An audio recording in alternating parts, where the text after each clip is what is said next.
Bem-vindos a mais um programa no dia cheio, no que toca a desporto. Houve muita coisa a acontecer. Começou o Mundial, Rui Costa falou durante quase uma hora, Bernardo Silva está a caminho do Real Madrid, José Mourinho foi oficializado até 2029, portanto não faltam temas aqui à mesa de hoje. Já agora temos duas baixas, a Joana Pires e também o Tomás da Cunha, mas temos um convidado especial, o João Nuno Fonseca, para tentar aqui equilibrar a equipa. Boa noite, João Nuno Costa, boa noite Francisco Sousa, boa noite também ao Hugo Soares, aos nossos já habituais comentadores. Obrigada por estarem em mais um programa desta quinta-feira. Vamos começar com a conferência de imprensa de Rui Costa, que prometeu e cumpriu, embora um bocadinho mais tarde, falar aos sócios e adeptos do Benfica e a toda a comunicação social. Uma conferência de imprensa que decorreu durante quase uma hora, eu até não sei mesmo se não durou uma hora, com perguntas para todos os jornalistas, mais do que uma ronda, e claro, José Mourinho foi o assunto principal da conferência. Quando questionado Rui Costa sobre o timing da renovação, sobre se queria que José Mourinho continuasse no clube na próxima temporada, o presidente do Benfica respondeu assim. O Benfica não podia dar o primeiro passo arriscando a cometer algum erro e, portanto, essa paciência levou-nos até aqui, demorou mais tempo do que aquilo que era previsto e que até que nós queríamos. Mourinho sabia perfeitamente que era o treinador que eu queria para a próxima época, tinha contrato com o Benfica e entendíamos que no final da temporada renovaríamos esse contrato, mas a escolha de José Mourinho foi outra, apareceu o Real Madrid aqui pelo meio e tomou outra opção. Um discurso calmo, pelo menos na forma, por parte do presidente do Benfica. E Francisco, comece mesmo por aí. Antes de irmos ao conteúdo, achas que Rui Costa acertou na forma, como falou para as pessoas e, mais concretamente e diretamente para os sócios e adeptos do Benfica? Porque isso também conta, às vezes. Sim. Boa noite. Acho que sim, agora já muito mais aliviado por ter Marco Silva garantido, por ter recebido, não ainda, mas estar na iminência de receber os 15 milhões de euros por José Mourinho.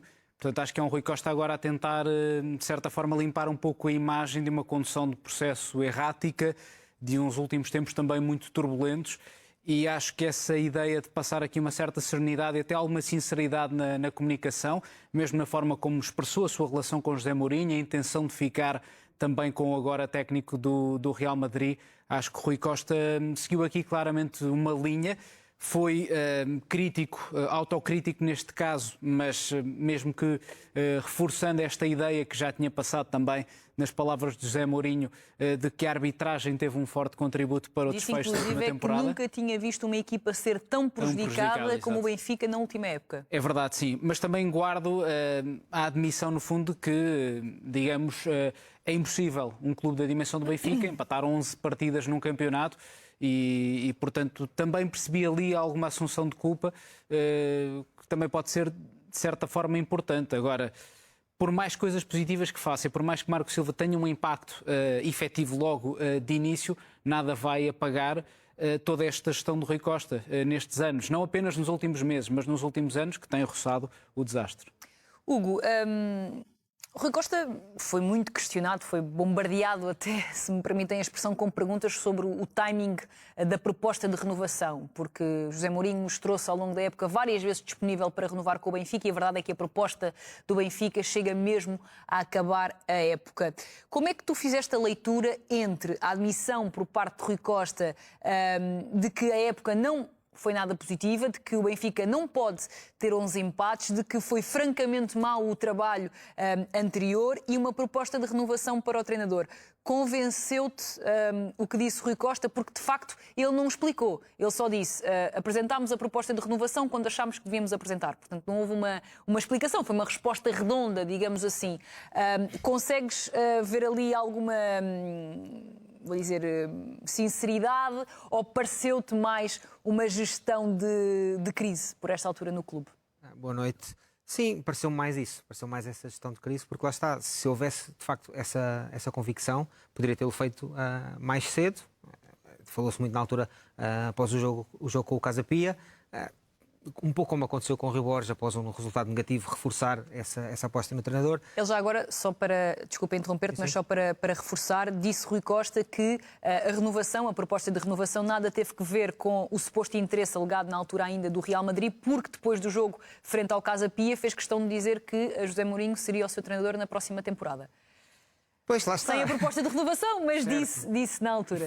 Tinha um ano de contrato, não é? Até porque tinha um ano de contrato. E faria sentido se de facto havia esse acreditar no projeto e dar a Mourinho a possibilidade de fazer uma época com reforços escolhidos por si, fazia sentido quebrar logo esse fumo que se foi criando desde cedo e pronto, matar essa questão e fazer a proposta mais cedo. Na altura em que surge, dá um bocado a ideia que já é só atirar fumo para cima de uma confusão que já estava instalada, tentar correr um bocado atrás. Fiz tudo para segurar Mourinho e ele é que quis ficar aquela cartada, acho claro. que a mensagem é essa para os adeptos. Eu devo confessar que tinha essa frase no bingo e não marquei. Ele não disse o fiz tudo. Ele não disse o fiz tudo. Mas é isso. Mas percebemos nas entrelinhas. Eu fiz tudo para segurar José Mourinho. José Mourinho é que quis ir para o Real Madrid. Mas a questão é, fica contente com o trabalho de José Mourinho? Acho que percebo a questão. Quem é a culpa da má época do Benfica? A questão fica no ar. O Benfica fez uma má época no sentido que o Rui Costa disse. Negativa, completamente negativa. José Mourinho teve uma ação positiva que até queria renovar contrato. Então, em que é que ficamos? Quem é o culpado das derrotas? Quem é o culpado dos empates? Sim, aparentemente o treinador estava, entre aspas, não ilibado, mas com a confiança para continuar o seu trabalho, mesmo tendo a época corrido mal. É essa a mensagem que o Rui Costa passa, Exato, não é? Foi uma questão de José Mourinho, mas a questão... E os jogadores? O Benfica investiu 100 milhões de euros. Quantos jogadores é que renderam? Porquê que não renderam? E depois a questão é, porquê que esses jogadores agora podem render com o Marco Silva? O que é que vai melhorar? O recrutamento do Benfica vai melhorar com o Marco Silva? A questão é que é muito mais isso que o Rui Costa devia ter respondido, ou devia ter falado, mesmo que as perguntas não fossem para esse lado, do que propriamente o caso de José Mourinho. Devia ter abrido parênteses, não é? Devia ter aberto, claramente, a questão dos jogadores. Não, aberto. Exatamente. Claramente, a questão dos jogadores eu acho que é muito importante. O futuro do Benfica. Ou seja, para que caminho é que vamos? E depois a questão Marco Silva. Porquê que se escolhe Marco Silva? Só porque está na Premier League? Então podia-se escolher um treinador da Premier League. Marco Silva tem que ter algo diferente. E depois a pergunta que eu faço é, passar de Mourinho para Marco Silva, perfis completamente distintos, que sentido faz? Passar de um perfil José Mourinho ou de um perfil Bruno Lage para um perfil Marco Silva? Vamos ter identidade no Benfica? Passamos de uma identidade de olhar para os adversários só e agora de olhar para a identidade do Marco Silva? Essas as perguntas que eu acho que o Rui Costa devia ter respondido hoje e falou muito do caso José Mourinho, que é um caso, digamos, muito gasto. Eu percebo perfeitamente para a imprensa, um caso, dá muitos títulos, digamos assim, de jornais, de telejornais, mas para os benfiquistas, que ele queria falar, não dá. Sim, e a verdade é que percebe-se perfeitamente que o interesse jornalístico recaia na questão José Mourinho. João Nuno, sem te querer meter aqui na boca do lobo, porque obviamente também te queremos ter aqui hoje, porque tens uma experiência já larga e vasta em vários clubes.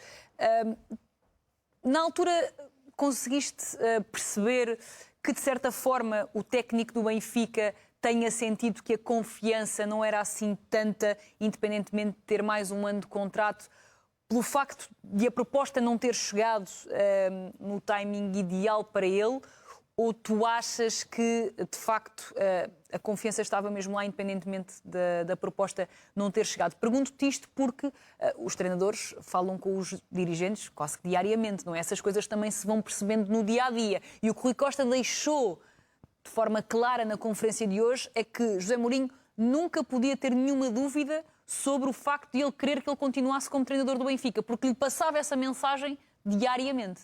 Sim, antes de mais, boa noite a todos. De facto, é uma situação que, sob o ponto de vista de líder, de treinador, a confiança acaba por ser gerada ao longo do tempo. A dimensão Real Madrid entra em jogo a partir do momento em que existe reformulação na estrutura Real Madrid, existe a intenção de voltar a querer trazer Mourinho para arrumar a casa, e não nos podemos esquecer, enquanto portugueses, de tudo aquilo que José Mourinho já nos deu e nos continua a dar. Eu acho que esse aspecto, naquilo que é confiança, acho que tem que existir sempre. Agora, sob o ponto de vista do lado do treinador, a dimensão Real Madrid e o Real Madrid a necessitar de uma reestruturação profunda naquilo que é o clube, acho que não tem comparação, sob o ponto de vista da ambição e daquilo que José Mourinho vai ter à disposição no Real Madrid. Sim, fica a ideia, Francisco, não sei se concordas com ela ou não, mas foi uma ideia partilhada por várias pessoas, a ideia de que mesmo que Rui Costa tivesse apresentado a proposta mais cedo, que Mourinho teria saído aparecendo no Real Madrid. Sim. E acredito que sim, parece-me relativamente óbvio. Digamos que era o último grande comboio para José Mourinho, não o ia deixar de agarrar. Mas até aí Rui Costa fica ilibado em termos de culpas no cartório, não é? Exato, eu acho que em todo este processo o que Rui Costa acaba por ter é bastante sorte. Sem dúvida. Porque passa esta imagem de ilibado, entre aspas, o Benfica recebe 15 milhões de euros e recruta um treinador que, opinião pessoal, neste momento, esquecendo tudo o que é uma carreira absolutamente brilhante de José Mourinho, cumpre melhor com as necessidades do Benfica, do ponto de vista competitivo. É um treinador que, desde logo, tem demonstrado maior habilidade do ponto de vista do ataque posicional nos últimos anos, até mesmo num contexto exigente como o do Fulham. Até mesmo na preferência do perfil do jogador, por exemplo. Tal e qual. E depois junta também a questão da adaptabilidade. É um treinador que consegue adaptar-se a perfis de jogadores muito diferentes, sabe rentabilizar plantéis, digamos, curtos, não vai ser aqui o caso no Benfica. De todas as formas, acho que vamos deixar de ver o habitual muro de lamentações, não digo semanal, mas quase que tivemos nos últimos meses, com José Mourinho, em que várias vezes ia reforçando essa crítica ao plantel. Eu acho que com Marco Silva não acredito que isso vá acontecer, por mais dificuldades que possa ter neste processo, com lesões e outras questões, mas acho que não vai seguir esse caminho da desculpabilização e pode certamente utilizar aqui a seu favor o aproveitamento dos jogadores que faziam parte do plantel e que não estavam, digamos, devidamente aproveitados, passa a redundância. Sim, como eu disse há pouco, de facto a conferência foi muito longa e tivemos perguntas sobre de tudo um pouco, mas o tema Mourinho continuou na agenda, até pela forma como o Benfica controlou ou não controlou esta situação. O Rui Costa, em vários momentos deste timing quase de reflexão por parte de José Mourinho, foi acusado de não controlar a negociação, ou seja, o Benfica estava um bocadinho à mercê das eleições do Real Madrid e do próprio José Mourinho, mas Rui Costa contraria essa ideia na conferência de hoje. Em nenhuma circunstância nós ficámos na mão de ninguém. Controlámos sempre a situação, todos os cenários foram previstos, equacionados e analisados e estávamos prontos para qualquer cenário que houvesse do lado de lá. Nada deste processo atrasou o nosso andamento para aquilo que é a pré-temporada. Se eu tivesse renovado em março e se aparecesse o Real Madrid no final da temporada, não invertia nada dos papéis aqui nesta situação.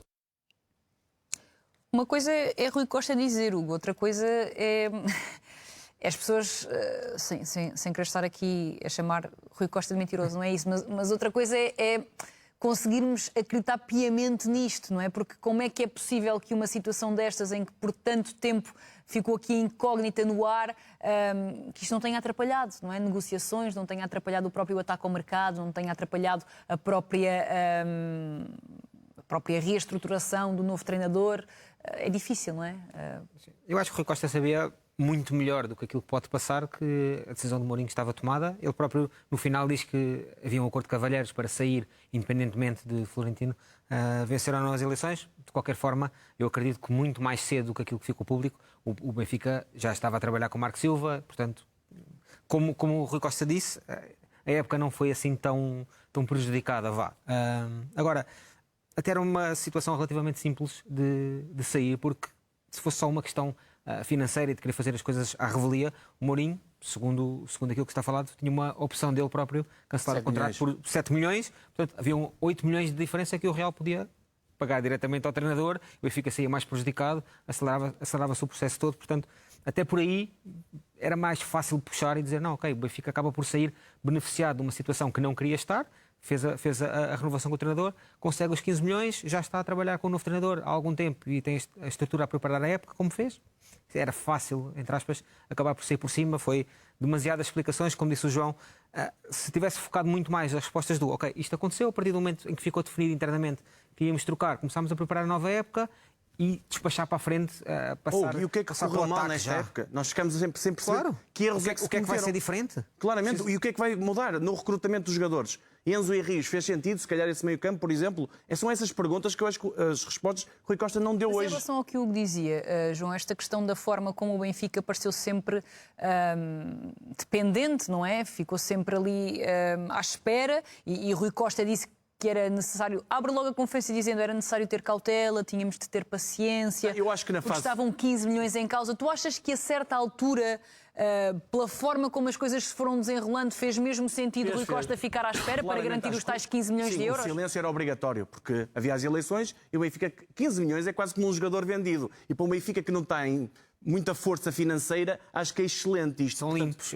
Ainda por cima é um alívio para Rui Costa, porque parece-me que a proposta de renovação existiu, mas Rui Costa não queria ficar com o José Mourinho. E, portanto, isto para ele é um alívio. O Real Madrid surgiu na melhor altura, porque é o alibi para Mourinho sair e é o alibi para contratar, se calhar, alguém que se quer mais. E foi Marco Silva. E, portanto, eu acho que o Rui Costa, na parte final do processo, apesar de estar em silêncio, foi a melhor gestão que fez. O silêncio... Porque o que é que ele vinha a dizer? Sem treinador ainda fechado. Podia acontecer algo no Real Madrid que Sim, não... o problema foi ter chegado ali naquela situação, antes, não é? O processo antes de Henrique Riquelme avançar é que foi mal gerido. Ou se queria Mourinho e renovava-se antes, ou então dizia-se a Mourinho, não continuamos e vamos partir para um novo treinador. Aí sim, agora após isso, eu acho que o Rui Costa acabou por gerir bem. E deixa-me dar o destaque, abrir a toda a comunicação social, acho que é um ponto positivo para o Rui Costa, em vez de estar no conforto da Benfica TV, que já sabemos que é uma entrevista, digamos assim, mais fácil, e eu acho que é um ponto positivo abrir a toda a comunicação social.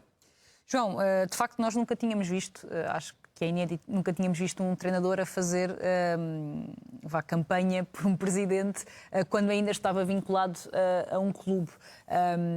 Eticamente foi algo muito criticado por parte de José Mourinho. Achas que sai beliscada a sua imagem, independentemente de todo o respeito, todo o reconhecimento, não só do que ele conquistou, mas acima de tudo do legado que deixa em todos os treinadores, que se calhar um bocadinho de todos olharam sempre para José Mourinho como um ídolo, como uma pessoa a seguir, não é? Que conseguiu dar esses primeiros passos.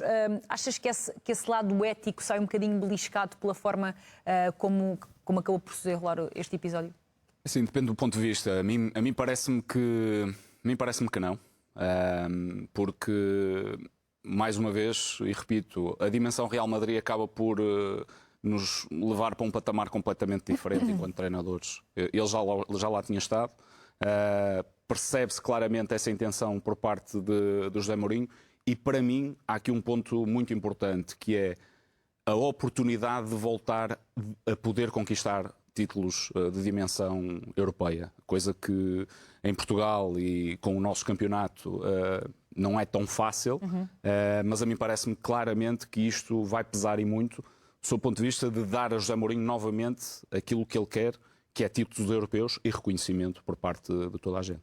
Sim, de facto esta questão Real Madrid acaba por possibilitar a José Mourinho cair para cima, como se costuma dizer, não é? Porque a época corre muito mal no Benfica, basta recordarmos as palavras do técnico português quando chega, é apresentado no Seixal em torno de uma euforia, não só das pessoas à sua volta, mas ele próprio, assumindo que estava no seu clube de coração, assumindo que em Portugal o Benfica só pode querer ser campeão, só pode querer ganhar títulos, e portanto uma época que desagua num terceiro lugar, que desagua numa não qualificação para a Liga dos Campeões, uma não final da Taça de Portugal, uma não final da Taça da Liga. Portanto, foram objetivos atrás de objetivos falhados. E depois, no final da época, ainda tens o bombom do Real Madrid a bater-te à porta. Isto é qualquer coisa, não é? Sim, mas é fruto de uma circunstância muito atípica. Muito atípica em 2 anos consecutivos em que José Mourinho serve de trunfo eleitoral. Primeiro com Rui Costa e depois com Florentino Pérez.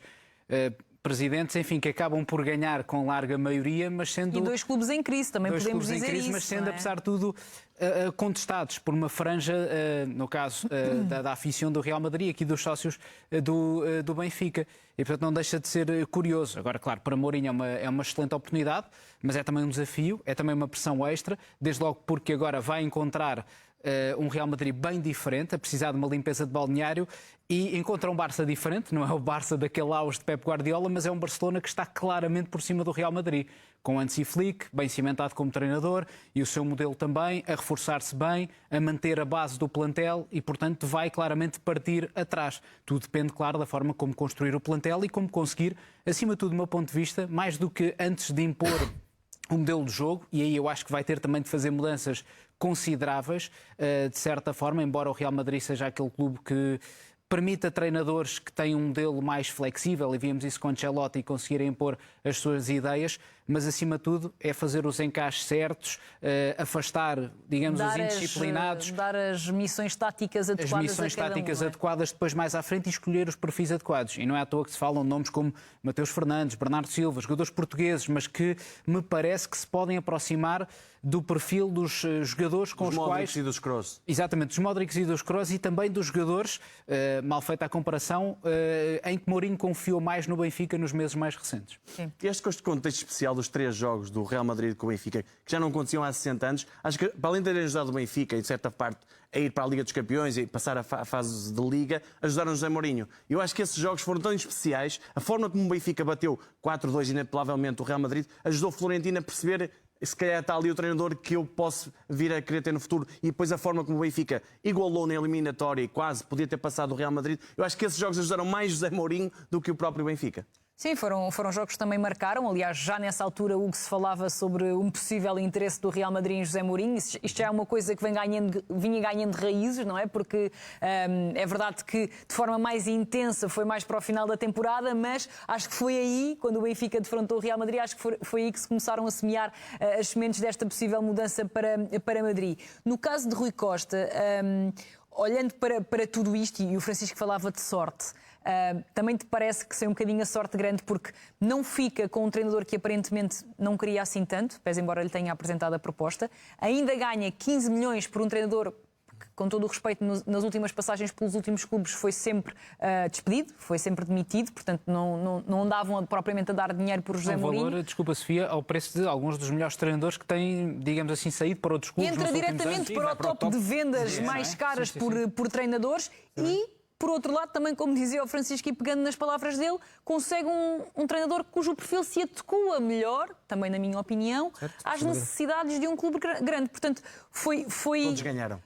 Quer dizer, era difícil ter corrido melhor ao presidente do Benfica, apesar não é? do caos, acaba por surgir num bom timing, porque mesmo aqui no final da época, portanto, dá ainda um bom tempo de preparação, que vai ser mais curto por causa da questão da pré-eliminatória da Liga Europa, mas acho que dará tempo suficiente a Marco Silva para delinear um plano. Portanto, sim, acho que acaba por sair por cima depois disto tudo, seja com sorte ou não. Eu acho que concordo plenamente, essa questão desses jogos foram de facto vitais para o Mourinho, mas também para o Benfica, porque é nesse jogo que surge o Sheldrup. Acho que foi a melhor notícia do Benfica deste ano. É o jogo em que o Mourinho diz que vai jogar com a equipa possível e não com a equipa que ele queria. E é quando o Benfica começa a jogar bem à bola, quando se aproveita a Ausnes no meio campo. A melhor exibição da época do Benfica. Sim, também o Sudakov jogou bem. Foi dos únicos o que não teve continuidade, porque o Austin se permaneceu no meio campo, o Prestiano e o Sheldrup começaram a ser regulares, mas o Sudakov... Depois veio a entrada do Rafa também. Sim, exatamente, também chegou o Rafa, bem lembrado. E se calhar agora no mercado ainda tem mais um ponto positivo, porque acho que aquele gol do Trubin deu-lhe ali também uns olhos diferentes na Europa, que se calhar apagam alguns dos jogos menos conseguidos, e se calhar uma boa venda também vai ser mais um ponto positivo que o Benfica tira desse jogo. João, esta questão do tempo a menos que o Benfica tem, e acho que são 18 dias, Rui Costa disse hoje na conferência, tenho quase certeza que ele disse 18 dias. Sim. Como é que... Há uns dias o Bruno Lage, não sei se viste essa publicação, fez uma publicação sobre os dias de descanso entre o Mundial de Clubes e o início da pré-época. Pareceu ali, de certa forma, uma bicada ao que tinha acontecido, mas adiante. Do ponto de vista técnico, para um treinador que está a entrar, mas não só, para uma estrutura que está a tentar planear da melhor forma, não é a época que aí vem, ainda para mais com este peso todo e as coisas não andarem a correr bem, isto faz realmente a diferença, e fazendo, que tipo de diferenças são essas? Eu acho que, sinceramente, sob o ponto de vista técnico, acho que pouca diferença faz, porque estamos a falar de um clube com uma dimensão enorme, como o Benfica, que tem um departamento de scouting muito bem cuidado, identifica talento para poder potenciar durante a época, e agora, se esse talento e essa identificação... Já agora estamos a ver essa publicação de Bruno Lage, só porque temos coordenadores super rápidos que foram logo buscá-la. Não, e eu acho que, no meu ponto de vista, aquilo que é a preparação de uma equipa, sobretudo para aquilo que o Benfica vai enfrentar, que é logo de forma decisiva as fases a eliminar do acesso à Liga Europa, Eu acho que o que vai contar mais serão os jogos de treino que vão existir e daí se calhar existir um maior volume de jogo de treino para se logo começar a cimentar aquilo que são as ideias principais. Porque o Costa falou disso, João, falou sobre a forma como a equipa saiu do Mundial de Clubes, se focou rapidamente nos 2 principais objetivos do início da temporada, que foram a Supertaça e depois também a qualificação para a Liga dos Campeões, mas que depois, e foram palavras do presidente do Benfica, não sou eu a dizer, que houve quase que um descarregar de energias e que isso notou no campeonato. Esta lógica faz sentido? Sim, eu acho que a dimensão Campeonato do Mundo de Clubes para o início das temporadas, nós não nos podemos esquecer que há equipas que não estão de férias há cerca de quase 2 anos. Portanto, e há que ter isso em consideração e o Benfica acaba por só agora conseguir ter um período de pausa para reflexão. Agora, aquilo que é preparação, repito e reforço que para um treinador o importante é estes planeamentos que eles fizerem relativamente aos jogos que vão ter, vai ser determinante, porque seja adversários de um nível mais baixo para ganhar confiança ou de um nível logo alto para pôr a exigência no patamar elevado, acho que aí vai ter um impacto muito grande e acho que aí sim o treinador tem que ter muito foco naquilo que é o objetivo logo para o primeiro jogo de treino, porque a partir daí é que se constroem as equipas, se constrói confiança e se dá as bases para aquilo que pode ser uma época de sucesso. Até porque o ano passado, Sofia, só a questão, Força, João. não acabou a época, digamos assim, não se percebeu onde é que começava e onde é que acabava e onde é que começava. E acho que isso foi um problema do Benfica, que é, não parou, um bocadinho como o Real Madrid. O Real Madrid fez o reset do Xavi Alonso, na altura. Depois jogou o Mundial, começou a época no Mundial. O Benfica não, o Benfica esticou, lá está, as tuas 2 épocas quase consecutivas sem parar. E ainda com muitas indecisões ao nível Exatamente. do plantel. Nós recordamos que, por exemplo, o Coxo ainda está E os problemas no com o Mundial de Bruno Lage, Clubes, claro. houve problemas com o E Di Bruno Maria. Lage. E agora Maria foi parece-me tudo à que houve um reset, ou seja, Mourinho fechou e agora vai Marco Silva. Portanto, acho que é mais calma, apesar de começar mais cedo, é mais calma e há mais clareza na pré-época do Benfica do que na época passada. Mas isso, ainda bem que tocas nesse ponto, porque uma das incongruências para mim mais gritantes desta conferência do Rui Costa teve precisamente que ver sobre... Rui Costa tentou fazer ali um paralelismo entre as críticas que recebeu por não ter apresentado a proposta de renovação a José Mourinho e as críticas que recebeu por, na altura, com Roger Schmidt, ter apresentado demasiado cedo a proposta de renovação. Mas, digamos, não eram situações muito parecidas. Primeiro porque Roger Schmidt estava a dar maus sinais ao nível das exibições e percebia-se que a coisa estava, de alguma forma, a desmoronar-se, não é? Ia cair. Ia cair. Aqui, com José Mourinho, se ele queria assim tanto o treinador e se estava a ver esses sinais positivos, então não repete a dose de Roger Schmidt. Porquê? Ou seja, o Rui Costa não explicou. O que o Rui Costa fez foi virar o jogo e dizer que as críticas aparecem sempre fazendo ele A ou fazendo ele B. Mas não há uma E é sempre convicção. um erro, esses contextos são completamente diferentes. Roger Smith ia ser campeão. Mourinho estava numa época das piores épocas dos últimos anos do Benfica. Não se pode comparar uma coisa com a outra. E, portanto, parece-me que, lá está, aí quis dar a volta e não disse praticamente nada no sumo dessa afirmação. E depois, Francisco, ainda ias dizer alguma coisa? Não, ia, porque eu acho que é de ressalvar. As pessoas muitas vezes não imaginam a dificuldade que é a gestão de derrotas. E o Benfica não tem nenhuma derrota. E, portanto, esse impacto emocional naquilo que é uma época que já vem de praticamente 2 anos, ter isto como força motriz naquilo que é o dia-a-dia para acabar a época, obviamente que houve questões no final, nos últimos jogos, que se calhar notou-se algum desgaste e se calhar o impacto emocional foi muito mais forte, mas não nos podemos esquecer deste ponto e Mourinho acaba por sair do Campeonato Português sem uma derrota. E eu acho que isso é de valorizar aquilo que é também a dimensão Mourinho e que agora, mais uma vez repito, nós vimos deste momento de Campeonato do Mundo de Clubes, todos os clubes vão iniciar do patamar 0 aquilo que é a nova época, eu acho que vamos ter um campeonato muito promissor na próxima época. E, nesse sentido, porque se falava sobre, e Rui Costa tocou, a dificuldade da preparação da época anterior, porque não houve descanso, porque houve logo na iminência 2 objetivos claros da época para conquistar, e o Benfica cumpriu-os, mas houve muito o cenário atípico. E o Rui Costa diz também que, por ele, os treinadores têm de ter longevidade para mostrarem todo o seu trabalho. Mas não foi isso que aconteceu com Bruno Lage.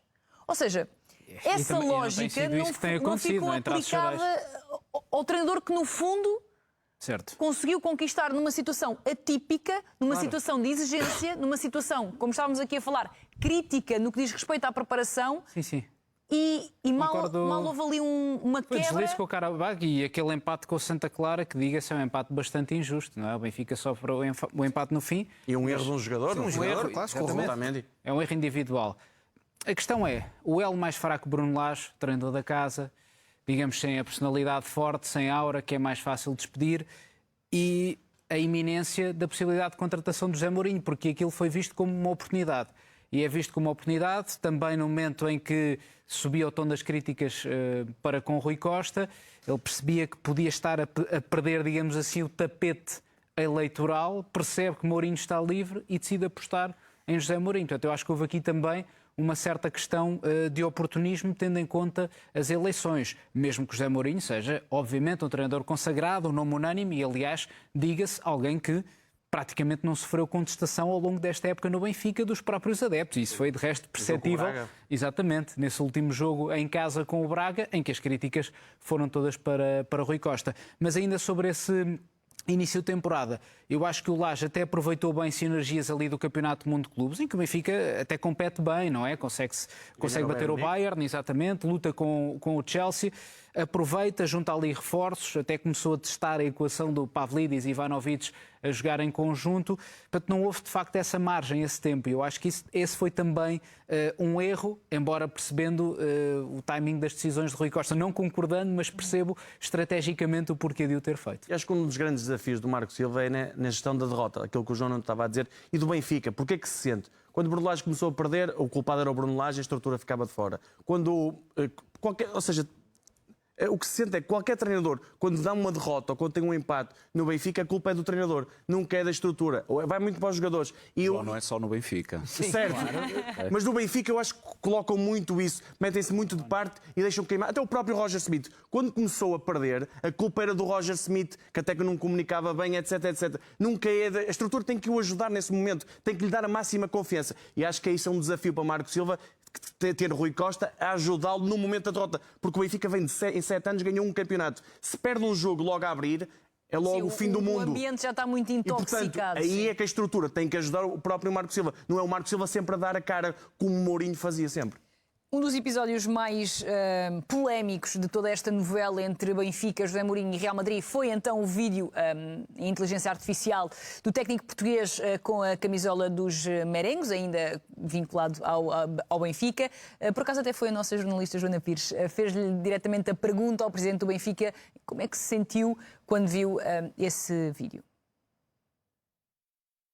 Na primeira situação fiquei incomodado, não vou esconder, mas recebemos uma justificação clara de como é que isso tinha processado e, portanto, internamente isso ficou resolvido. Em relação ao facto de apresentar a proposta a José Mourinho com vias que ele pudesse ou já me tivesse dito que iria para o Real Madrid, basta lembrar a última conferência de imprensa de José Mourinho, a qual ele vos disse que tinha 99% de hipóteses de ficar no Benfica, porque do Benfica tinha uma proposta firme e boa e do Real Madrid não tinha tido nada.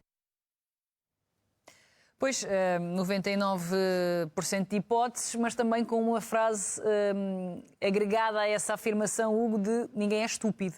E, portanto, houve ali...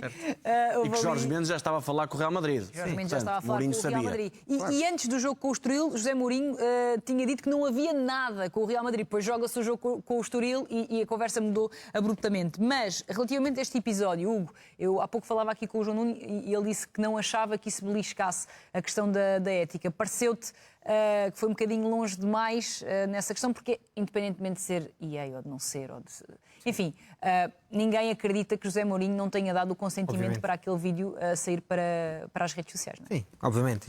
A inteligência artificial é o novo roubar uma password que se usava antes. Pronto. Isto faz parte, é o sinal dos tempos. Agora, obviamente que o José Mourinho sabia que aquilo iria sair, seja de facto um vídeo dele ou não, portanto, deu essa autorização, é perfeitamente Mas normal. o Costa não pareceu propriamente beliscado. Lá está, porque tenho quase a certeza que internamente já sabiam que estava tudo mais do que feito, apenas não podiam comunicar por uma questão de E para o Rui Costa foi um sigilo alívio e a etc. saída do José Mourinho. O Rui Costa não quebrou ponto é o esse. pacto de paz, não é? De não agressão que tinha com o Rui técnico. Costa queria que o Mourinho saísse porque queria outro treinador. Claramente, desde o início, se percebeu que não havia química entre os dois. Este foi o A melhor partir de desfecho. março foi claro isso. Sim, e mesmo que houvesse alguma química entre Rui Costa e José Mourinho, não havia de todo entre José Mourinho e a SAD do Benfica, porque várias vezes José Mourinho fez a questão de vincar e de distinguir a SAD e o Seixal. Claro. Lá está, o Seixal e Lisboa, não é? E tanto que a sua publicação de despedida nas redes sociais refere os excelentes profissionais que trabalham no Benfica Campos e não refere em nenhum momento o Benfica SAD e, portanto, fica sempre essa mensagem no ar. Marco Silva será apresentado amanhã no Museu do Benfica às 17 horas, dia também da partida de Portugal para o Mundial, e já lá vamos daqui a pouco à mesa tática com o João Nuno Fonseca, porque há muita coisa para falar sobre esta estreia de Portugal no Campeonato do Mundo, no dia a seguir a uma vitória frente à Nigéria. Mas esta apresentação de Marco Silva, Francisco, apresentada amanhã às 17 horas, já afloraste aí um bocadinho do que é que tu achas que será este Benfica com o Marco Silva, ou do que poderá ser. Nós nunca temos as respostas a todas, não é? Temos uma previsão. Claro. Mas agora que Rui Costa falou, parece-nos que, e tendo até sido honesto na forma como disse que Marco Silva sabia perfeitamente que não era a primeira escolha, porque a primeira escolha dele era José Mourinho, disse-o abertamente, acho que foi a parte mais franca da conferência de Rui Costa, porque não dá para esconder, porque se ele queria José Mourinho, então Marco Silva foi efetivamente a segunda escolha. Este é um treinador que chega ao Benfica em que fase da sua carreira? Chega numa boa fase, numa fase de estabilidade, e é a estabilidade que ele precisa transportar para o Benfica. Fazendo a comparação com o que aconteceu no Porto na época passada, os modelos são distintos, formas de jogar, vamos esquecer isso. Vamos falar mais na componente de chegar e criar impacto. Farioli conseguiu fazer, com uma sequência de resultados fantástica, e impondo naturalmente também a sua ideia de jogo, e eu acho que se Marco Silva o conseguir fazer, aproximará o Benfica naturalmente do regresso aos títulos e acima de tudo também do crescimento exibicional antes desse regresso aos títulos, até porque o Benfica vai ter, dependendo do nível dos adversários, vamos chamar finais, não é? 3 finais a 2 mãos para chegar à fase de Liga da Liga Europa, mas de todas as formas são testes de uma exigência que é pouco habitual num clube da dimensão do Benfica. Portanto, é logo um desafio para Marco Silva superar, sendo que isso depois vai trazer o desafio adicional. Já agora, Francisco, Rui Costa apontou à conquista da Liga Europa. Eu acho que isso é um erro, claro. Achas um erro? Acho que é claramente, acho que o objetivo do Benfica, neste momento, dado o patamar onde está, é estar nas decisões. É um bocadinho como o Jorge Jesus dizia, estar nas finais. É esse o grande objetivo de Marco Silva. Eu estou curioso para ver como é que vai ser a comunicação amanhã de Marco Será Silva. uma das coisas que provavelmente vão apertar, não é? Claro que no Benfica é para ganhar tudo, mas o Benfica não está perto de ganhar tudo. O Benfica está muito longe de estar perto de ganhar. Não desacelerou a tal euforia que ele gosta de passar falar para o adepto. Porque ele disse que o Benfica vai ter dinheiro para investir, que o Benfica vai investir, que o Benfica quer conquistar a Liga Europa. Portanto, não houve esse desacelerar como noutras circunstâncias sentimos. É o populismo do presidente. Acho que é um bocadinho falar para o adepto quer ouvir isso, mas eu acho que o Marco Silva amanhã, estou curioso para isso, vai colocar, se calhar, neste patamar. É difícil de ouvir para o adepto, mas eu acho que é o mais realista estar nas decisões, e depois nas decisões, pode cair para um lado ou pode cair para o outro, mas o Benfica, no último ano, nunca esteve perto das decisões. Nem sequer na luta pelo título, não é? Saiu demasiado cedo. E, portanto, eu acho que é esse o grande objetivo no Marco Silva, numa fase inicial, além da criação da identidade futebolística, ofensiva, é que dizer que Marco Silva não é nenhum treinador defensivo, como se ouve falar, a questão do Fulham, é um treinador. O Fulham é das equipas com mais passos progressivos na Premier League, e o Fulham está muito longe do top, ou seja, é uma equipa que joga para a frente, que ataca muito melhor do que defende. Portanto... E não foi só, desculpa, João, no Championship, foi também na Premier League. Sim, nas duas. Premier League, sim. Premier League. Não, eu sei, estou a dizer, para reforçar a ideia. O Championship marcou mais de 100 golos. Exatamente. E tem marcado sempre mais de 50 golos na Premier League no final, portanto é uma equipa ofensiva que cria bastantes oportunidades e, portanto, criar a identidade ofensiva que um clube grande em Portugal precisa, lá está, a sua identidade e não jogar em função dos outros, e depois a comunicação ao nível da luta por títulos. Estar perto de querer estar nas finais. E depois nas finais pode acontecer ou pode não acontecer. Parece-me que é por aí. O Rui Costa referiu que o Marco Silva também havia sido escolhido pelo sistema. Ou seja, que o facto de no Fulham... Estás a rir, mas ele disse mesmo. Eu sei. Porque o Mourinho joga no mesmo sistema, não é? Exato. Sim, mas ou seja, disse Mourinho, não, disse Rui Costa, que o facto de Marco Silva jogar em 4-2-3-1 ou ter uma base de 4-2-3-1 ou 4-3-3 que teve influência na forma como escolheu o treinador. Independentemente de acreditar ou não nisso, não é tanto por aí que eu quero ir. Tu sentes que, sei lá, se calhar há uns anos um presidente não diria uma coisa destas numa conferência de apresentação, não, de justificações. Eu pergunto isto porque, de facto, a tática hoje em dia tem aqui um peso diferente quando os dirigentes, quando os treinadores falam em público. Tu tens essa...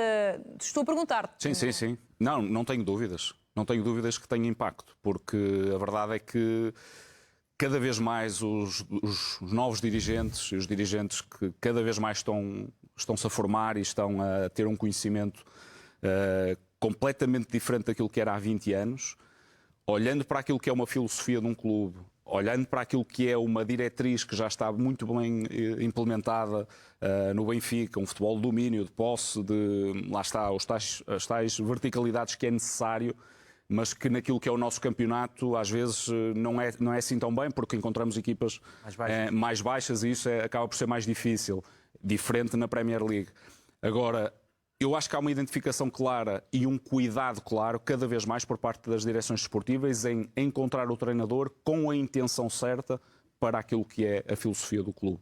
E acho que... E até os próprios adeptos têm uma consciencialização diferente sobre essas coisas. Pelo menos é uma percepção que eu... Sim. Não quer dizer Querem que saber todos mais. tenham, mas eu acho que há mais curiosidade do que havia há uns tempos. Não tenho dúvidas e acho que isso só fortalece aquilo que é a beleza do futebol, porque se todos nós percebemos um bocadinho mais, depois vai ser mais fácil para as pessoas perceberem, ok, em termos ofensivos, a equipa está-se a comportar desta forma e já há uma crítica construtiva, do que falar só de árbitros, porque muitas vezes, eu honestamente, custa-me olhar para Portugal e ver mais de 60%, 70% a falarem-se de árbitros, e vamos à Inglaterra e falamos do jogo e é completamente diferente. Portanto, está muito enraizado na nossa são piores cultura. muitas vezes. Sim, mas independentemente das arbitragens, eu acho que falar-se do jogo, Claro. vamos estar a ir para um patamar que nos vai elevar e nos vai melhorar a todos. João Nuno, e ouvir estas palavras do Rui Costa só reforça que estarmos aqui a falar de arbitragens e dos faits-divers do futebol, muitas vezes achamos que é isto que o povo quer, que os adeptos do futebol, dos três grandes e das restantes equipas querem. Mas não é só isso. Hoje em dia, objetivamente, as pessoas cada vez mais se interessam pelas componentes táticas do jogo, por perceber um pouco mais sobre os modelos de jogo, são mais exigentes, perfil dos jogadores, são mais exigentes na escolha do próprio perfil do treinador, já têm aqui muitas exigências sobre determinados departamentos. Até a própria comunicação já se é mais exigente na forma como se comunica. A comunicação é absolutamente fundamental, percebeu-se isso no Porto desde logo, não é? A forma como Farioli fez imediatamente clique com os adeptos do Porto, que é sempre também um clube com uma exigência notável na sua massa adepta, acaba por ser ilustrativo de que os adeptos de facto têm cada vez mais percepção dessa componente do jogo. Vamos então ao rumor do dia, até porque este rumor é trazido por um dos especialistas, vamos dizer assim, no mercado de transferências, Fabrício Romano, que dá um here we go há pouco sobre Bernardo Silva. E é uma notícia que pode estar intimamente ligada com os nossos temas, não é? Os temas que temos vindo a falar aqui, porque o Bernardo Silva, se for para o Real Madrid, será treinado, naturalmente, por José Mourinho. Falou-se de Barcelona inicialmente, depois Atlético de Madrid, e agora parece que vai parar a um dos rivais. Sim, em termos de Atlético de Madrid, acho que seria um perfil completamente antagónico a quase todos os jogadores que Simeone valoriza. Já agora estamos a ver a notícia do Fabrício. E geralmente quando ele dá o here we go, sim, a coisa está feita, não é? É raro falhar. Agora, em termos de perfil, sempre se associou muito ao estilo do Barcelona, mas era aquilo que falávamos há pouco. Nem era propriamente um jogador muito necessário para este Barcelona. Tem um leque gigantesco de médios de qualidade. Acho Formação que o Real... e experiência. Sim, também. E o Real precisa muito mais deste perfil. Faltou claramente aquele médio mais cerebral, como falávamos há pouco. A saída de Modric e Kroos deixou claramente o plantel órfão de um jogador muito mais experiente, muito mais cerebral, muito talento, mas pouca cabeça nos jogos. Portanto, eu acho que para o Bernardo será perfeito, continua no topo, se calhar cada vez mais médio-centro, e no Real parece-me que vai ser essa a sua função. Essa é a chave, é que ele é médio-centro hoje em dia. Já não é médio dá para direito, jogar não é na médio ala. ofensivo, é médio-centro.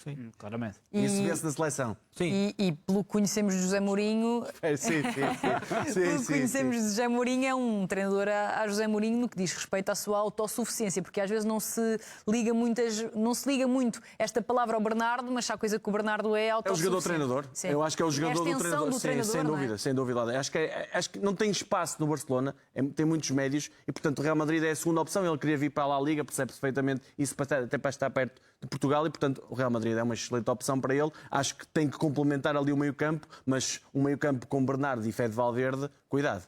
Sim, já tem um bocadinho mais de complementaridade, até porque essa renovação do meio-campo, como falava há pouco o Hugo, Casemiro, Toni Kroos e Modric, foi uma reconstrução que, com Tchouaméni, Camavinga e Fede Valverde, eu penso que só o terceiro é que encantou. Mesmo o próprio Bellingham teve ali muitas intermitências e, portanto, parece que o Bernardo tem aqui uma palavra a dizer. Francisco, é um match perfeito também para ti? Acho que sim, claramente. Desde Mesmo logo com o José superior. Mourinho? Sim, mesmo com o José Mourinho. Cá está, porque José Mourinho, apesar de tudo, sabe valorizar este tipo de jogador. Eu acho que vai ser um daqueles fiéis escudeiros de Mourinho, do ponto de vista da identidade da equipa. Os melhores momentos irão sempre aparecer, sobretudo com bola, a partir da capacidade do Bernardo Silva organizar, dar pausa, dar a melhor opção em termos de tomada de decisão no passe. Parece-me que para ele também é uma escolha bastante adequada. Claro que o encaixe mais romântico e mais interessante seria o do Barcelona, mas aí a concorrência é superior. É uma equipa que muitas vezes também, em termos ofensivos, pede um registro vertiginoso, sobretudo a partir dos alas. O Bernardo podia muito bem servir esses propósitos, dando mais calma e metendo o passe, mas quer dizer, já ali Pedri, há o Gavi, o Bernal está também a aparecer, portanto é uma concorrência forte e acho que em termos de necessidade encaixa melhor. E acho que falta muito ao Real Madrid liderança futebolística, ou seja, um líder dentro de campo, Sim, que é o Bernardo. e o Bernardo tem de facto esse perfil. Nós vamos fazer um curtíssimo intervalo. Redes parece estar na iminência de sair do clube. Estamos a falar de uma das maiores figuras do Sporting das últimas épocas e que está presente em todas as conquistas com imensa preponderância no clube. Hugo, começando por ti, o que é que achas que o Sporting quer por Pedro Gonçalves? Ou seja, o que é que achas que é o mínimo aceitável para que o jogador possa sair do clube? E se parece que esta é uma intenção que recai mais sobre o jogador, ou sobre o clube, ou então uma junção das duas? Sim, acredito que seja um pouco a junção das duas, por aquilo que foram estes últimos 2 anos, mas principalmente, como falámos há pouco, depois daquele jogo de Braga no final de... Estás a falar do último jogo de Rubén Amorim pelo Sporting. Precisamente, que o Pote voltou de lesão, percebeu-se que ainda não estava ali muito bem, depois tem uma recaída, fica fora durante muito tempo. Desde aí parece que mudou um pouco o jogador, apesar dele ter começado incrivelmente esta É verdade, época. e até se falou muito da sociedade com o Luís Soares em Trincão, não era? Era E o acaba trio. com bons números. Sim. Isso aí, pronto. Salvo erro, as primeiras 13 jornadas, o Pote tinha 16 ou 17 participações para golo. Estava a ser a melhor média desde que esteve no Sporting e sempre teve números altíssimos. Mas depois voltou a ter a recaída e há sempre esta questão de que será que ele próprio não é um jogador de uma fiabilidade física tipo gigante, não é um super atleta, sempre foi, aliás, a própria alcunha era de ser um pouco mais gordinho quando era pequenino, não era o típico super atleta, portanto, se calhar há ali algum receio que possa haver uma nova época. São 5 anos, é claramente a figura deste novo Sporting, deste projeto dos últimos anos.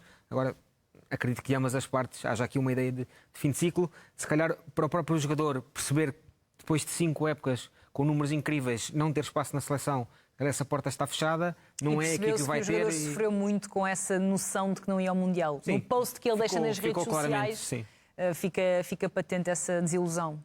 E se calhar pode ter tido um impacto psicológico do género, ok, se desportivamente andar a fazer 30 participações por golo não chega para ter um lugar na seleção, então vou ganhar dinheiro para o outro lado. E mesmo a contratação do Salazar, para um bocado uma indicação, a mensagem, se calhar o Pote não vai ser o titular. E o Pote quer ser sempre o sem titular. dúvida. E acho que é um bocadinho na cabeça dele não ser titular no Sporting, então não faz sentido, vou ganhar dinheiro se calhar para uma Arábia desta vida. Agora, o Pote na minha equipa, como eu costumo dizer, tinha sempre lugar no sentido, é um jogador importantíssimo, é um jogador que dá 15 golos, 10 assistências de média numa época e, portanto, o Pote é um jogador fundamental, um dos melhores jogadores, na minha opinião, da história do Sporting. Não é dos últimos só 10 anos. É um dos melhores jogadores da história do Sporting, porque tem 3 títulos, muito poucos têm 3 títulos, e foi importantíssimo em cada um desses títulos. Portanto, o Pote é um bocadinho...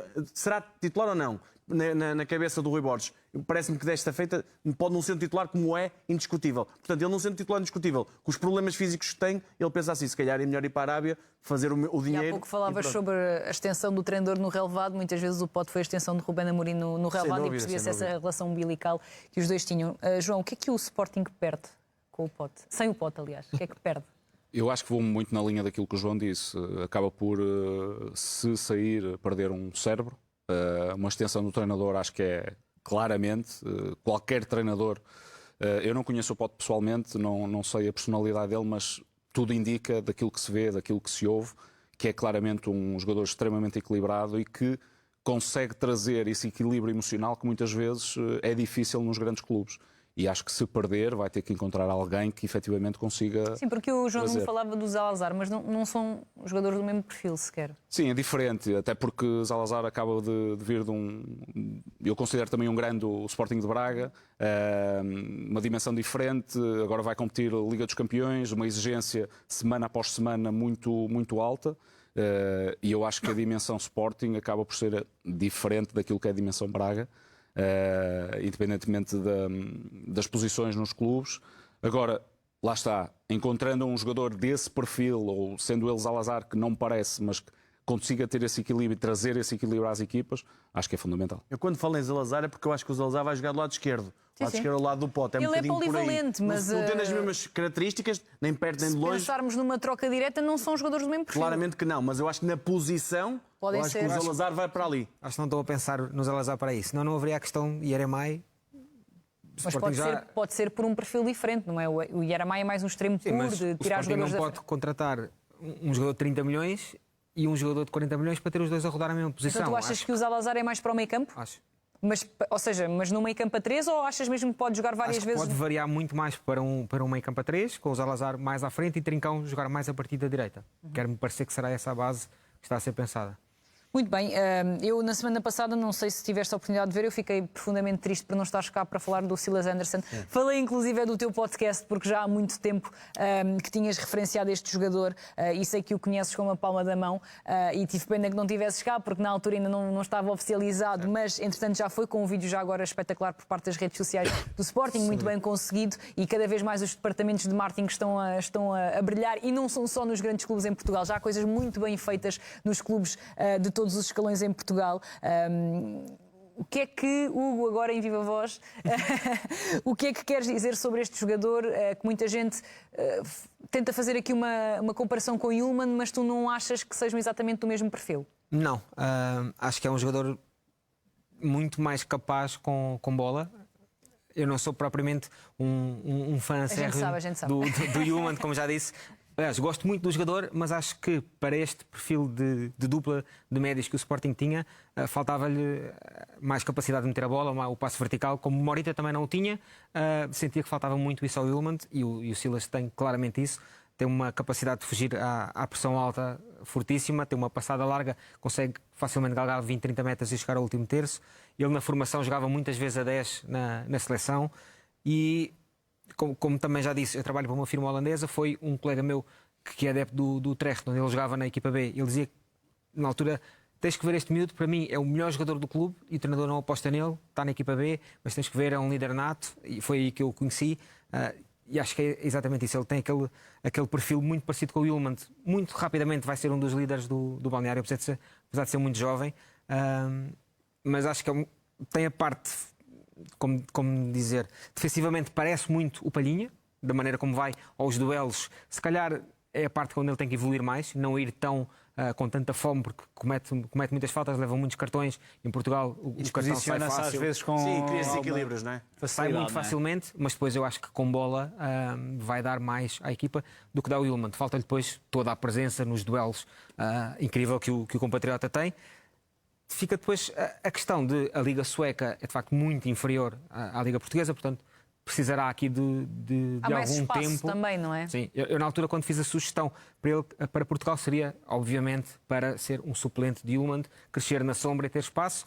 Fala-se muito na questão de Palhinha, hoje fala-se em Altimira, jogadores já muito mais rodados para assumir e ele ficar na sombra, acho que é perfeito para ele, para esta primeira época. Mas não vês ele a baixar muitas vezes para uma linha de 3 e ele ser o construtor? Eu acho que Possivelmente, o Borges está muito a pensando central. um bocadinho no Silas Anderson a baixar e não o lateral, como o Fresneda, a ficar baixo e explorar mais o corredor para esticar mais os laterais e ficar com uma saída a 3 com o Silas Anderson no meio dos centrais. Parece-me que pode ser por aí e uma grande vantagem com o tal passo vertical que ele tem. Aí só tem uma questão que é, o ano passado via-se muito a acontecer isso com o Morita. Sim. E aí ficava o Yulman como pivô. mais à esquerda. Se for Silas a fazer essa posição, o 8, se for Doumbia, não tem perfil para ser o pivô. O Doumbia é muito mais de aparecer no último terço e aí pode ficar ali um buraco.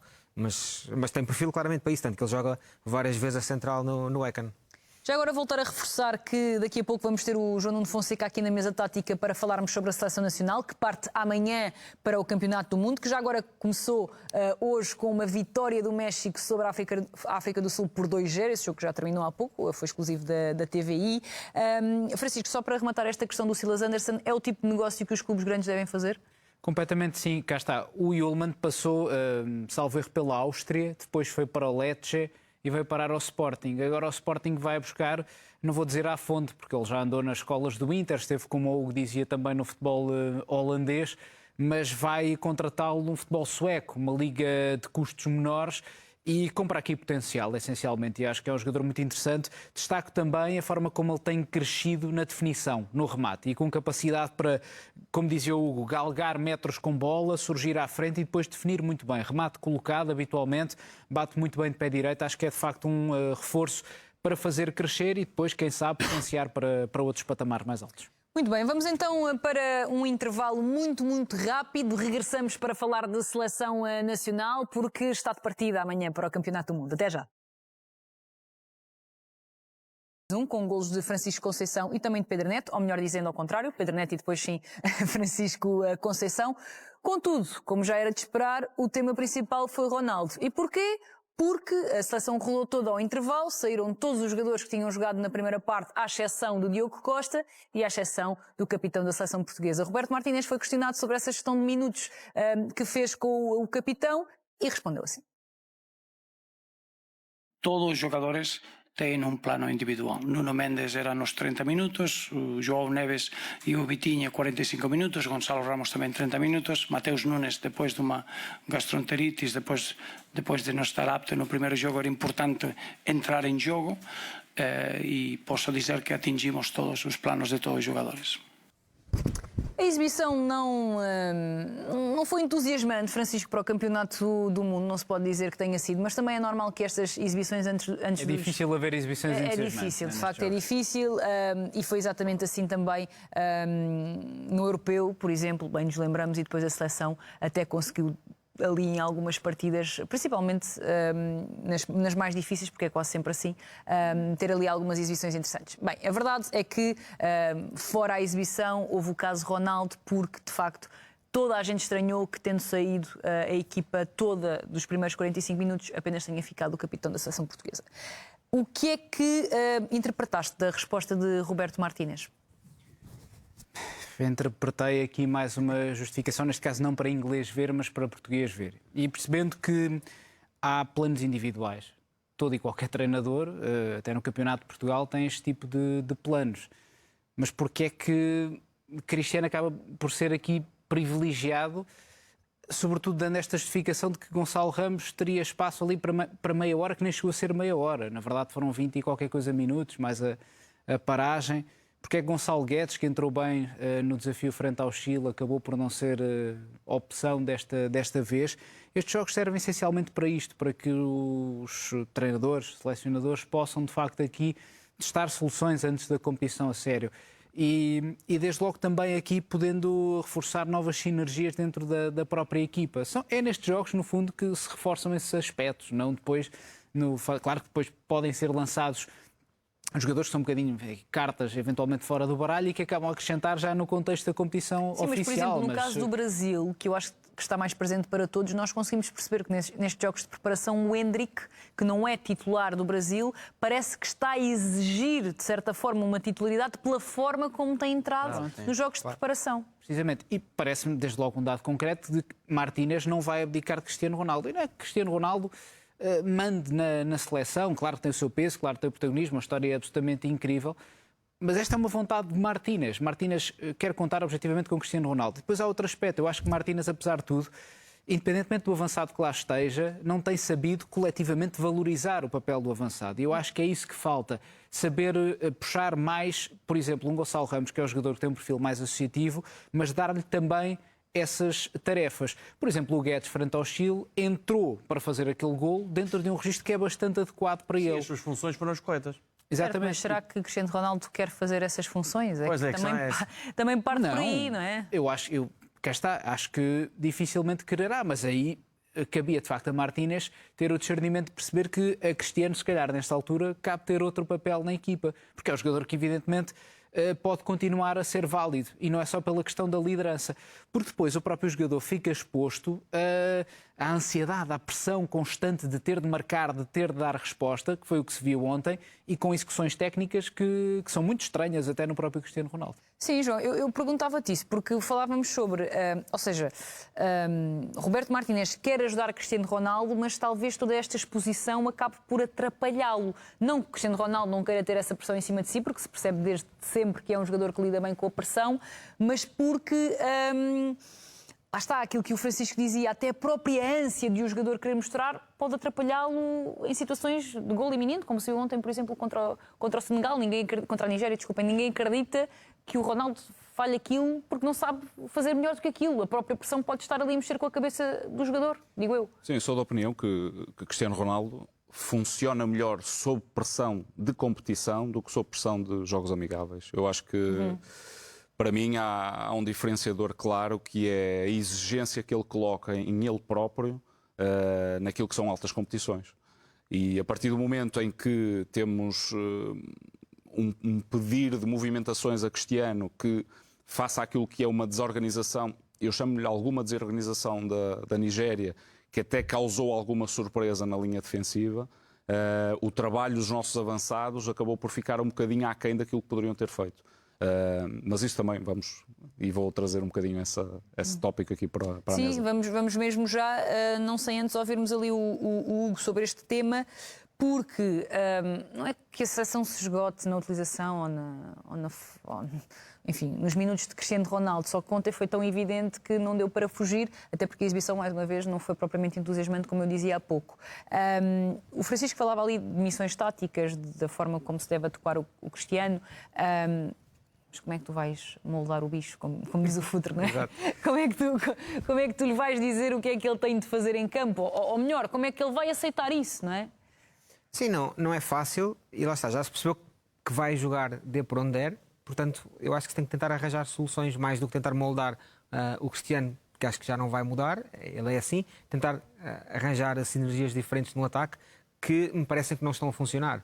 Se calhar, apesar de há pouco estávamos a falar muitíssimo bem dele, se calhar não faz sentido, com o meio campo, com o trio de médios que temos, acrescentar Bernardo, porque depois falta mais alguém para a frente. Já são 4 jogadores para trocar a bola. Se calhar tirando Bernardo e colocar mais 2 jogadores na frente, um Félix a ajudar mais perto da área e um Nuno Mendes com total capacidade para fazer de ala esquerda. O Félix pode ser um bom desbloqueador para o próprio Cristiano, não claro, apenas pela relação que criaram no Al Nassr, mas já em determinados contextos na seleção já percebemos. Certos apoios que ele vem fazer quase. E é um jogador que é muito incisivo a atacar zonas de finalização, é dos melhores rematadores que Exato, Portugal tem. preenche a área para libertar muitas vezes o Ronaldo. Acho que isso é muito importante. E como dupla faltado farão em muito muitos melhor. E se a opção for só ter um Rafael Leão e um Pedro Neto ou um Francisco muito mais diretos, em que vão estar constantemente a colocar bolas na área, vão estar a forçar sempre esse jogo.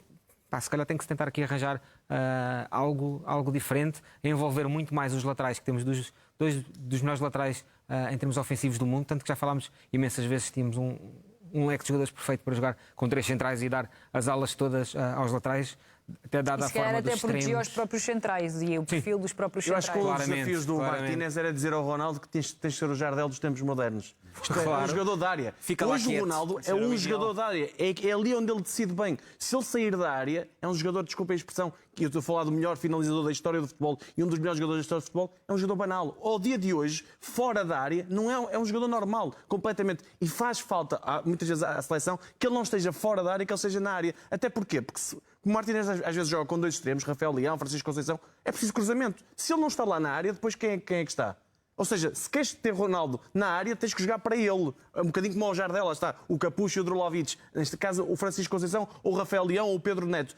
Tens que jogar para ele. É essa a forma que quer Martínez. É que eu ainda não percebi como é que Martínez quer jogar na seleção. Quer jogar por dentro e libertar por fora, ou quer jogar por fora? O que é que ele quer fazer da seleção? E, portanto, muitas vezes é essa a grande indefinição que existe em Roberto Martínez. Sim, e eu venho prometendo que o João nos vai tentar ajudar a perceber um bocadinho melhor essas situações da mesa e vamos agora dirigir-nos para lá, até porque pronto, o convite foi feito no sentido de, e vou aqui pegar no meu microfone, televisão em movimento, o convite e o desafio, de certa forma, foi feito também dando-te a liberdade de escolheres o que é que achavas que era interessante olharmos aqui na mesa tática. E acabaste por começar por apontar a forma como a seleção pressionou, no caso, a Nigéria ontem, porque identificaste que a seleção deixou homem a homem, vimos declaradamente, o Dalot, o Gonçalo Inácio e também o Rubén Dias, e isso, a teu ver, até porque isto não começa aqui, né? Começa lá à frente, até porque ali à frente as coisas também não correram da melhor forma, mas explica-nos o que é que queres dizer lá para casa então, João. Sim, para mim é claro tentar perceber várias dimensões. A primeira é, desde logo, a questão individual, porque face a jogadores como a Nigéria, e que provavelmente vamos encontrar no Mundial, de grande capacidade de atacar duelos, temos que perceber o espaço que deixamos nas costas e de que forma é que as compensações são feitas ou não. Houve uma situação em que foi clara o posicionamento de João Neves a perceber que a bola poderia sair longa e ele vem ganhar um duelo aéreo aqui com um médio por parte da Nigéria, mas para mim é de referenciar duas coisas. Uma, se queremos pressionar alto, temos que pressionar alto, mas pressionar com intensidade, porque muitas vezes até estamos lá, mas vê-se Bruno Fernandes muito mais ativo naquilo que é a pressão e naquilo que é o tentar encurralar o adversário para determinados lados. E a partir do momento em que definimos uma zona de pressão, e aqui claramente estamos a tentar perceber que o nosso lateral direito é para pressionar aqui o lateral por parte da Nigéria, mas a verdade é que o grande segredo muitas vezes está aqui nesta pressão que se faz e não permitir que depois estes dois médios possam receber entre linhas. Porque se abrimos espaço em corredor central, vamos imaginar que vamos jogar com uma Espanha, vamos imaginar que jogamos com equipas que sabem vão trocar, poder... não é? Exatamente. Nós, se não formos incisivos naquilo que é esta pressão logo na primeira fase de construção, pontapé de baliza, vamos ter dificuldades. Até aí o Gonçalo Ramos faz Exato, era o que eu ia destacar. O Gonçalo, exatamente. O Bruno, por exemplo. Tu treinaste, não foi no Benfica, o Gonçalo Ramos. Sim, o Gonçalo acaba por fazer, pode partir do meio para a frente, ele acabou por se fixar como avançado, mas essa variabilidade também é muito interessante perceber de um jogador que fez formação também como médio e que pode fazer como avançado. É verdade, na equipa do Benfica jogou muitas vezes atrás de um ponta de lança mais fixo, porque também era utilizado muitas vezes para pressionar. Sim. E ele tinha essa capacidade e sempre teve, e sempre se mostrou bastante disponível. Mas a teu ver, achas que os centrais portugueses, e aqui até me inclino mais para a questão do Gonçalo Inácio, que tem óbvias debilidades no que concerne este tipo de duelos, até com jogadores possantes, como são os jogadores da Nigéria, achas que este tipo de forma de pressionar ajuda ao perfil dos centrais portugueses? Há Tomás Araújo também, há Renato Veiga? Eu costumo dizer que deixar homem a homem atrás... Nós temos que confiar muito nos centrais que temos, sobretudo a partir do momento em que temos os metros que temos até chegar à nossa área. Se temos centrais capazes de ganhar duelos, sem dúvida que isto é uma opção extremamente válida, ainda que acho que a partir do momento em que há uma decisão por parte do guarda-redes ou por parte do central em enviar longo, um dos dois médios tem que baixar para poder ajudar nestas coberturas. Segunda bola, não é? Exatamente. Segunda bola, seja ela na profundidade, seja ela para ganho de segunda bola depois aqui e depois lançar contra-ataque. Isso é extremamente importante, que não só ver o médio como alguém que vem aqui para ajudar e auxiliar uma eventual bola longa, mas um médio que, a partir do momento em que se ganha aqui um duelo, pode ser ele o desbloqueador para entrarmos em transição de forma muito assertiva por parte dos nossos avançados. João, e nesse sentido, tendo em conta estas referências individuais atrás, não seria melhor, por exemplo, agora ter o Tomás Araújo, que é um jogador rápido, que consegue compensar, e o Rubén Dias a formar a dupla neste momento? Eu acredito, sou suspeito porque gosto muito também do Tomás. Também treinei o Tomás e sei que o Tomás é um jogador extremamente capaz nesse capítulo, porque, para além de ser muito agressivo nos duelos, consegue ter algo que é, a partir do momento em que ganha nos duelos, pode até não ir ao duelo, mas chama, e existe um poder de comunicação claro em, ok, ganhas o duelo, mas não me vais ganhar as costas. Que é muito rápido, ele é muito rápido. É muito rápido a ler os momentos de intensidade naquilo que é os duelos de marcação individual. Agora, lá está, isto vai depender sempre do adversário, vai depender se perceber claramente se nós vamos ter adversários que nos vão jogar no nosso bloco central e numa zona central, ou se, efetivamente, e eu acho que aí nós temos um poderio muito grande, naquilo que é encurralar o adversário para um lado e sermos agressivos, porque isto só funciona se nós formos agressivos e trouxermos o adversário para aquilo que é o nosso engodo.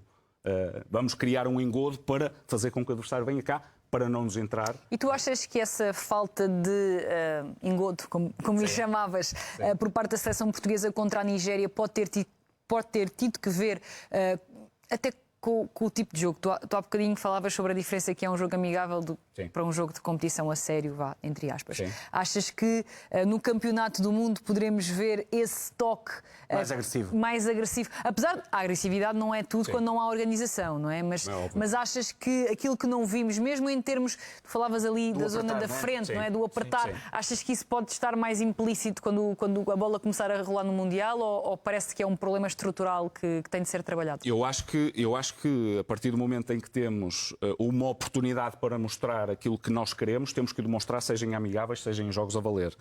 Porque para mim, qualquer jogo, e acredito que para qualquer treinador, não há jogos para perder. Eu não gosto de perder feijões e acredito que os jogadores também não. Agora, a verdade é que com este tipo de situações, se nós vamos querer dar uma estratégia àquilo que é a nossa seleção, de, por exemplo, nos primeiros 15, 20 minutos, somos excepcionalmente agressivos naquilo que é esta intensidade e não vamos permitir que o adversário jogue, é uma coisa. Agora, se tivermos uma variabilidade nisto e se não houver uma clareza por parte do treinador em identificar que isto é efetivamente algo importante numa alta competição e no Campeonato do Mundo, acho que vamos estar mais longe de atingirmos os objetivos que queremos. Regressando aqui também para a parte do ataque posicional, e enquanto vais aí montando as peças, João, à tua maneira, há pouco, quando estávamos ali no sofá, Francisco, falávamos sobre o facto de faltar à seleção não só contra movimentos, mas até sociedades mais orgânicas entre os jogadores, ou seja, complementariedades que no fundo às vezes são sempre importantes em clubes, em seleções, mas se calhar nas seleções ganham um extra. Muito dependente do individual, Sofia, ou seja, da inspiração do jogador no momento. Naquele acho que momento, isso é perceptível na primeira parte, a forma como o Trincão baixa para a direita para lançar o Nelson Semedo e originar aquela grande oportunidade do Cristiano, a forma como o Trincão surge dentro, abre no Dalot. E já no jogo Chile com o Rafael Leão, que foi muito individual. Precisamente. Sim, foi com o Rafael Leão. Sim. Portanto, acho que. E nesse jogo com o Chile, reforçando também essa ideia de que faltam mais jogadores a ameaçar nos contramovimentos e a aparecer. Sim, por eu não exemplo, senti tanto isso contra a Nigéria, porque de certeza que Roberto Martínez estudou bem a seleção e percebeu que a anarquia dava para aproveitar isso, mas em jogos em que Portugal vai ter de estacionar mais o bloco em organização ofensiva, de facto já não é de agora que esses contramovimentos têm feito falta. Até nisso o Félix pode ser um jogador.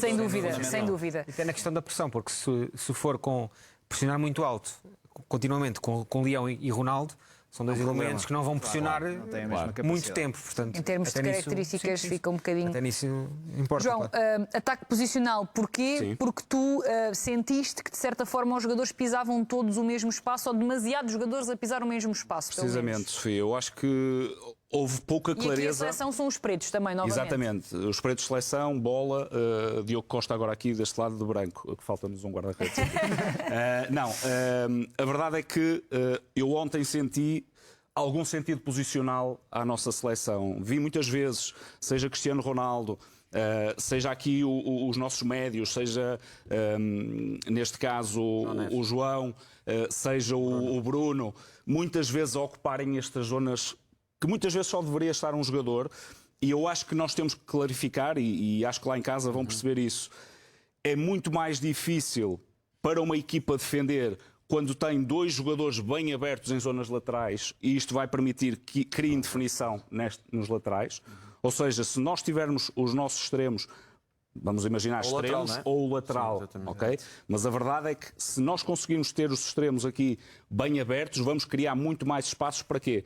Para uma entrada de Bruno Fernandes cá, para uma movimentação, vamos imaginar, de Ronaldo de um lado ao outro e atacarmos linhas e a profundidade, neste caso, de forma completamente distinta.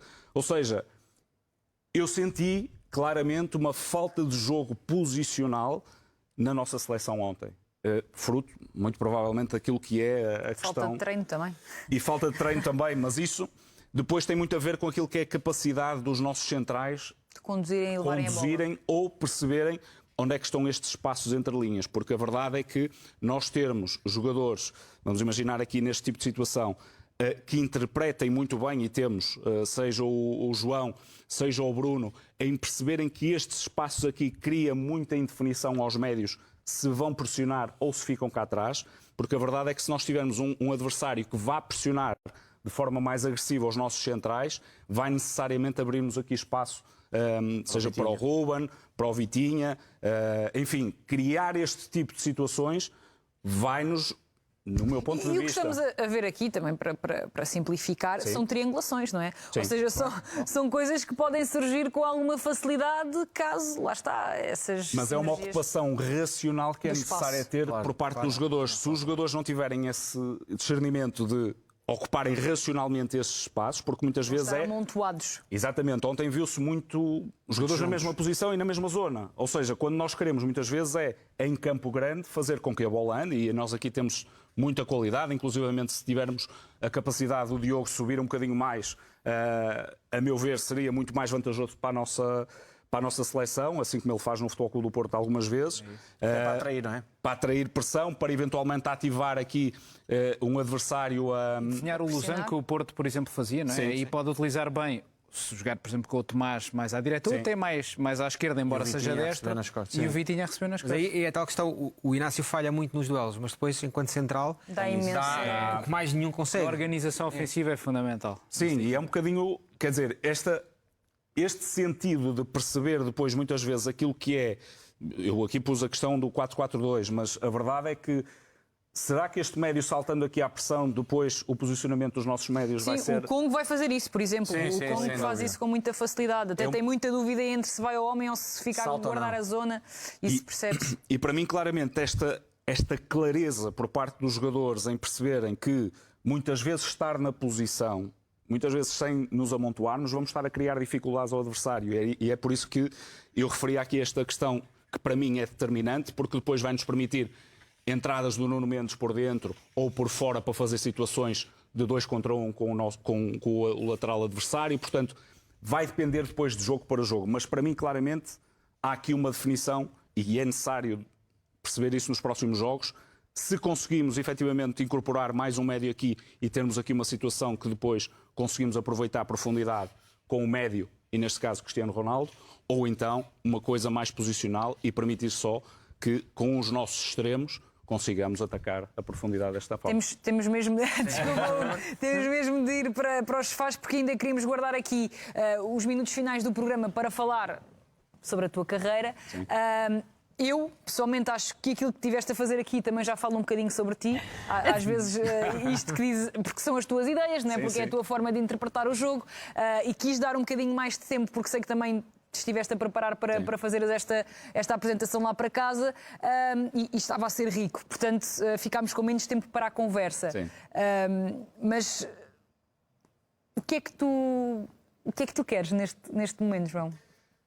Olha, Sofia, eu acho que, acima de tudo, uma vontade por parte de direções de clubes que estejam alinhadas com aquilo que é a minha intenção para jogar e para ganhar. Eu acho que há clubes que já têm efetivamente estruturas bem montadas e alinhadas com uma filosofia que eu defendo.